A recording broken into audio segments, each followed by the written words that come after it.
പെഹൽഗാം ഭീകരാക്രമണത്തിന് പിന്നാലെയുണ്ടായ ഓപ്പറേഷൻ സിന്ദൂർ വിഷയത്തിൽ പ്രതിപക്ഷത്തിന്റെ ചോദ്യങ്ങൾക്ക് ഇതുവരെ കേന്ദ്ര സർക്കാരിന് മറുപടി പറയാൻ കഴിഞ്ഞിട്ടില്ല, വ്യക്തമായ മറുപടി പറയാൻ കഴിഞ്ഞിട്ടില്ല.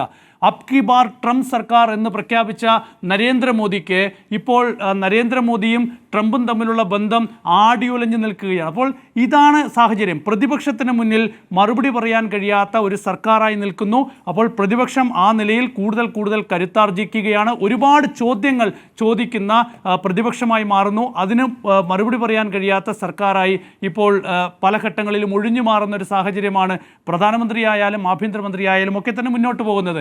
ഏതായാലും ഇപ്പോൾ നടക്കുന്ന പാർലമെന്റിന്റെ വർഷകാല സമ്മേളനം നമുക്കറിയാം ഈ ജൂലൈ 21-നാണ് തുടങ്ങിയത്. 17 ദിവസം തുടർച്ചയായി പ്രതിപക്ഷം ഈ SIR വിഷയം പാർലമെൻറ്റിൽ ഉയർത്തിയിട്ടുണ്ട്. ഒരു ദിവസം പോലും പാർലമെൻറ്റ് മുന്നോട്ട് കൊണ്ടുപോകാൻ സർക്കാരിന് സാധിച്ചില്ല.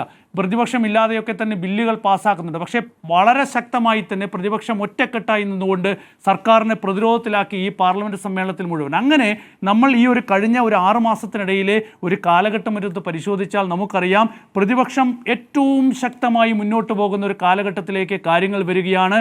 ഇനി ബീഹാർ തെരഞ്ഞെടുപ്പ് നടക്കാൻ പോവുകയാണ്. അപ്പോൾ ബീഹാർ തെരഞ്ഞെടുപ്പിൽ പ്രതിപക്ഷം ഈ നിലയിൽ മുന്നോട്ട് പോവുകയാണെങ്കിൽ ബീഹാറിൽ വലിയ രാഷ്ട്രീയ മാറ്റങ്ങൾക്കുള്ള സാധ്യത തള്ളിക്കളയാൻ കഴിയില്ല.